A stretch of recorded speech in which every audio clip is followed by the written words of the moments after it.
Module 2, Resource Allocation, Financial Management, and Policy Implications in Education. Introduction. Welcome to Module 2 of the course, Leadership and Economics in Education. In the previous module, we examined the foundations of educational leadership and were introduced to core economic concepts as they relate to the field of education.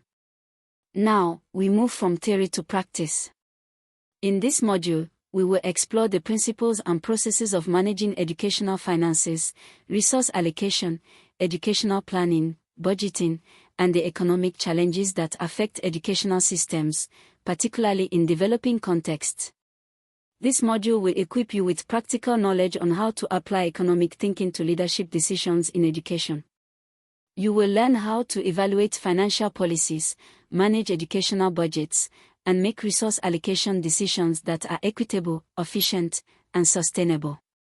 Section 1, Educational Planning and Policy. Educational planning is a strategic process used to guide the development and operation of educational systems. It involves setting goals, identifying needs, allocating resources, and evaluating outcomes. Effective planning ensures that resources are used efficiently and that educational goals are achieved. Policies guide the framework within which educational planning occurs. A well-crafted educational policy reflects national priorities and ensures that economic resources are directed toward impactful educational programs. Educational planning is typically carried out at 3 levels. Short-term planning. This includes operational decisions made on an annual basis, such as school calendars and resource distribution. Medium-term planning. These plans span 3 to 5 years and include program implementation, curriculum development, and institutional expansion. Long-term planning. Long-term plans involve projections and goals that look 10 to 20 years into the future. These may include national education strategies, universal education programs, and reforms in education financing. Policy planning in education should be informed by economic realities, demographic trends, and social needs. It requires accurate data collection, forecasting, and stakeholder consultation. Section 2, Budgeting in Education. A budget is a financial plan that outlines expected income and expenditures over a given period. In education, budgeting is a critical process that ensures schools and institutions function efficiently and effectively. There are several types of budgets used in education. 1. Line item budget. This type lists all items of expenditure and allocates a specific amount to each. It is simple and easy to understand but may lack flexibility. 2. Program-based budget. This budget aligns financial allocations with specific programs or objectives. It helps in linking spending to outcomes. 3. Zero-based budget. In this approach, every item must be justified from scratch each year. It promotes accountability and eliminates unnecessary expenses. 4. Performance budget. This method links funding to measurable results or outcomes. It encourages efficient use of resources and focuses on results. The budgeting process in education typically involves the following steps: needs assessment, estimating revenue, allocating funds, monitoring and evaluation, adjustments and revisions. Good budgeting requires transparency, stakeholder involvement, and alignment with strategic educational goals. Section 3, Sources of Educational Finance. Funding is vital to educational success. The main sources of educational finance include public funding. This comes from national or local government revenues, often sourced from taxes. It is the most common form of educational finance and ensures that education is accessible to all. Private funding. This includes fees paid by students, donations from philanthropists, and funds from non-governmental organizations or private companies. International aid and grants. In developing countries, international donors and multilateral agencies provide financial assistance to support education initiatives. Endowments and trusts. Some educational institutions maintain funds invested to generate income over time. Community contributions. In some regions, communities support schools through direct contributions of funds, labor, or materials. Each of these sources has its advantages and limitations. Effective educational leaders must balance these sources and ensure sustainability and equity in the financing of education. Section 4. Principles of resource allocation in education. Resource allocation refers to the distribution of financial, human, and material resources across educational institutions or programs. Economic principles guide this process to ensure that resources are used efficiently and equitably. Key principles of effective resource allocation include: efficiency. Resources should be used in a way that maximizes output or impact. Equity. All students should have access to quality education regardless of socioeconomic background or geographic location. Transparency. Allocation decisions should be clear and based on objective criteria. Accountability. Schools and institutions must be responsible for how they use allocated resources. Factors influencing resource allocation include: student population size, geographic location, performance indicators, special education needs, infrastructure and staffing requirements. Economic analysis helps decision-makers determine the most cost-effective ways to allocate resources and meet educational goals. Section 5. Cost analysis in education. Cost analysis involves evaluating the financial requirements of educational programs and projects. It includes both direct and indirect cost and helps stakeholders assess the feasibility and sustainability of educational initiatives. Types of educational costs include: capital costs. These are one-time expenses for buildings, equipment, and infrastructure. Recurrent costs. These are ongoing expenses such as salaries, teaching materials, maintenance, and utilities. Private costs. Expenses borne by students or families, such as uniforms, transportation, and tuition.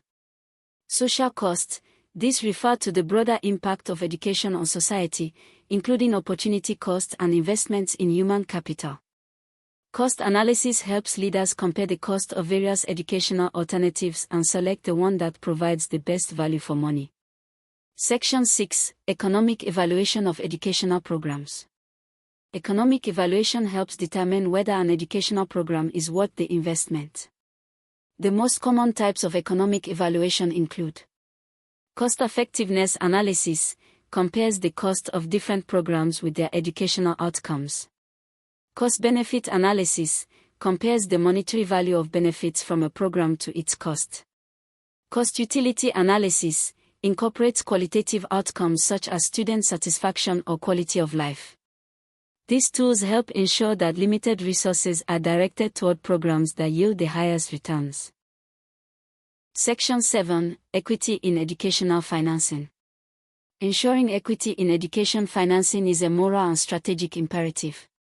While economic efficiency is important, equity ensures that all children, regardless of background, have a fair chance to succeed. Disparities in financing often arise due to differences in local revenue, social class, gender, disability, and ethnicity. Educational leaders must advocate for policies that address these disparities, such as equitable distribution formulas, special education funding, gender-responsive budgeting, support for marginalized communities. Promoting equity in education financing ensures that no student is left behind. Section 8. Challenges in educational finance and leadership. Despite the best intentions, educational leaders face numerous challenges in managing finances and applying economic principles. These challenges include: insufficient funding. Many educational systems operate with limited budgets, affecting quality and access. Corruption and mismanagement. Poor accountability mechanisms can lead to misuse of funds. Political interference. Changes in government or political agendas can disrupt educational priorities. Inflation and economic instability. These can erode the purchasing power of educational budgets. Technological disparities. Inadequate investment in educational technology can widen learning gaps. Overcoming these challenges requires visionary leadership, effective policy frameworks, and partnerships among stakeholders. Section 9. The interplay between leadership and economics in education. Leadership and economics are inseparable in education. Every decision, from hiring staff to building new classrooms, involves financial considerations. Effective leaders must therefore be economically literate and capable of making financially sound decisions.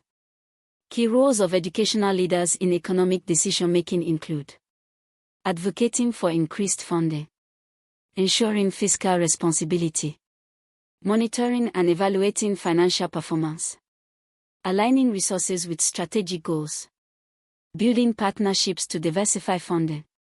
Leaders must balance competing demands and make decisions that promote both excellence and equity. Section 10: Innovations and Future Trends in Educational Economics and Leadership. The educational landscape is rapidly changing, and leaders must be prepared to adapt. Some emerging trends include decentralized financing, shifting financial decision-making to schools and local authorities to increase responsiveness. Results-based financing, linking funding to measurable outcomes and performance. Public-private partnerships, collaborations between government and private sector to finance and manage education. Technology integration, investing in digital tools and online platforms to enhance access and efficiency. Sustainable education, aligning education financing with environmental and social sustainability goals. Leaders who embrace innovation and data-driven approaches will be better positioned to navigate the future of education. Conclusion of Module 2. This concludes Module 2 of the course on Leadership and Economics in Education. We have explored critical aspects of educational financing, budgeting, resource allocation, and economic evaluation. We've also discussed the role of leadership in navigating these processes and ensuring that educational institutions function effectively and equitably. Leadership and economics are deeply intertwined. Successful educational leaders must be equipped not only with vision and people skills but also with the ability to understand and apply economic principles. By mastering these competencies, leaders can contribute to creating educational systems that are inclusive, financially sustainable, and aligned with national development goals. Thank you for participating in this course.